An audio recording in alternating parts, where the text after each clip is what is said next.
ख्रिस्त में प्रिय भाइयों एवं बहनों, पवित्र सुसमाचार में हम प्रभु की शिक्षाओं के बारे में सुनते हैं। जब प्रभु नगर नगर उपदेश देते हुए यरूशलेम शहर जा रहे थे, उनके साथ बहुत सारे लोग थे। उन लोगों में से किसी एक ने पूछा, प्रभु, क्या थोड़े ही लोग मुक्ति पाते हैं? उस व्यक्ति के मन में यह प्रश्न क्यों आया होगा? वह व्यक्ति प्रभु से यह सवाल क्यों पूछता होगा? ख्रिस्त में प्रिय भाइयों एवं बहनों, क्योंकि प्रभु की शिक्षाएं बहुत कठिन है। अगर मुक्ति पाने के लिए प्रभु की शिक्षाओं का पालन करना पड़ेगा तो थोड़े ही लोग मुक्ति पाएंगे, क्योंकि प्रभु कहता है, जो मेरा अनुसरण करना चाहता है वह आत्मत्याग करे और अपना क्रूस उठा करके मेरे साथ चले। प्रभु कहता है, अपने पड़ोसी को अपने समान प्यार करो और जो कुछ भी आपके पास है उसे बेच करके गरीबों में बांट दो। तो यूहन्ना अध्याय 6 वाक्य 60 में हम पढ़ते हैं, उनके बहुत सारे शिष्यों ने उनकी शिक्षा को सुना और कहने लगे, यह तो कठोर है, इसे कौन मान सकता है? ख्रिस्त में प्रिय भाइयों एवं बहनों, जो लोग प्रभु के साथ थे उनको भी वह शिक्षा बहुत कठिन लगी।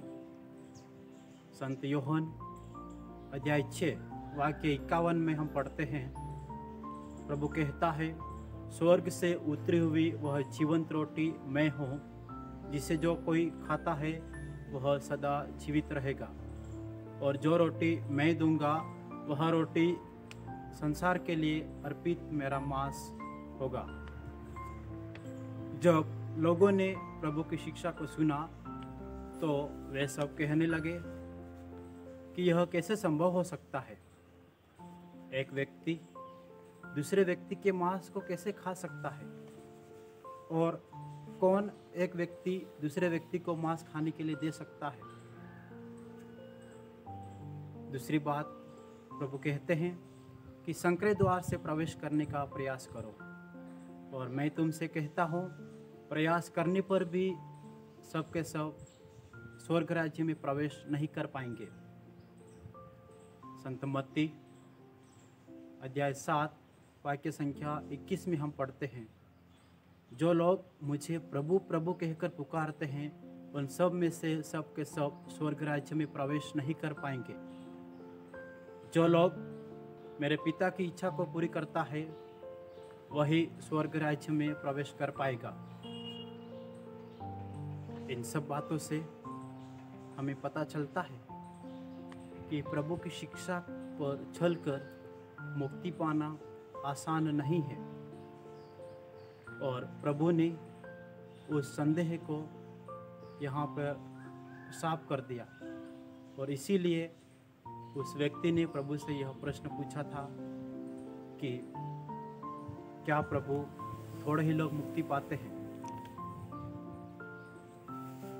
हम लोग पवित्र मिसा बलिदान में भाग लेते हैं, कई धार्मिक गतिविधियों में भाग लेते हैं, कई चढ़ावा चढ़ाते हैं। क्या ऐसा करने से हमें मुक्ति मिल जाएगी? शायद नहीं, क्योंकि हमें इन सब गतिविधियों में सच्चे तन, मन और हृदय से भाग लेने की आवश्यकता है। आगे प्रभु कहता है, अधिकतर हम लोग क्या करते हैं, पवित्र मिसा बलिदान शुरू हो जाने के बाद आते हैं, कई बार पाठ पढ़ लेने के बाद आते हैं, कई बार परम प्रसाद लेकर के हम लोग चले जाते हैं। क्या यह सब भक्तियाँ हमें स्वर्ग राज्य में प्रवेश करने देगी? शायद नहीं। जवाब में प्रभु कहता है कि आपको संकरे द्वार से प्रवेश करने की आवश्यकता है, और बहुत सारे लोग उसमें प्रवेश करने की कोशिश करेंगे और सबके सब उसमें प्रवेश नहीं कर पाएंगे। उस व्यक्ति का वह संदेह सच निकला और प्रभु ने उसे अपनी शिक्षा के माध्यम से उसे साफ कर दिया और कहा कि स्वर्ग राज्य में प्रवेश पाने के लिए हमें बहुत सारी कठिनाइयों, समस्याओं और बाधाओं का सामना करना होगा। प्रेरित चरित्र अध्याय 14 वाक्य 22 में हम पढ़ते हैं, बरनबास और पौलुस शिष्यों को ढाढ़स बंधाते हुए उनसे अनुरोध करते हैं और कहते हैं कि स्वर्ग राज्य में प्रवेश करने के लिए बहुत सारे कष्ट सहने होंगे। हाँ, ख्रिस्त में प्रिय भाइयों एवं बहनों, स्वर्ग राज्य में प्रवेश करने के लिए हमें कई समस्याओं, कठिनाइयों, बाधाओं का सामना करना होगा, तभी हम स्वर्ग राज्य में प्रवेश कर पाएंगे। आगे प्रभु कहता है, द्वार बंद हो जाने से पहले ही प्रवेश करने की कोशिश करो। यहाँ पर प्रभु स्वर्ग के द्वार की बात करते हैं, क्योंकि हम लोग सोचते हैं अभी मेरी उम्र 20 वर्ष है, 25 वर्ष है, बहुत समय बाकी है। पर नहीं, हमें अभी और इसी वक्त स्वर्ग राज्य में प्रवेश करने के लिए तैयार होना है, क्योंकि हमें नहीं पता कि हमारा बुलावा कब आ जाए।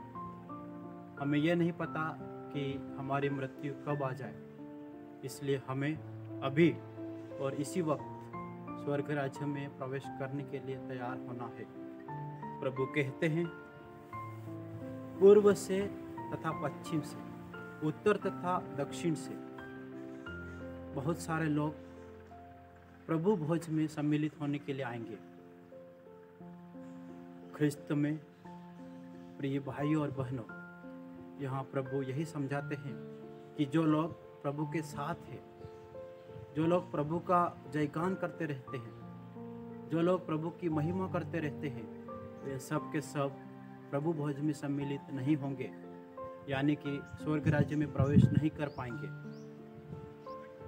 इसलिए हमें सच्चे मन, सच्चे हृदय और दृढ़ विश्वास की आवश्यकता है, तभी हम स्वर्ग राज्य में प्रवेश कर पाएंगे। आइए हम सब मिलकर प्रभु से यही प्रार्थना करें और कृपा मांगे कि हम प्रभु की शिक्षाओं का पालन करते हुए स्वर्ग राज्य में प्रवेश करें।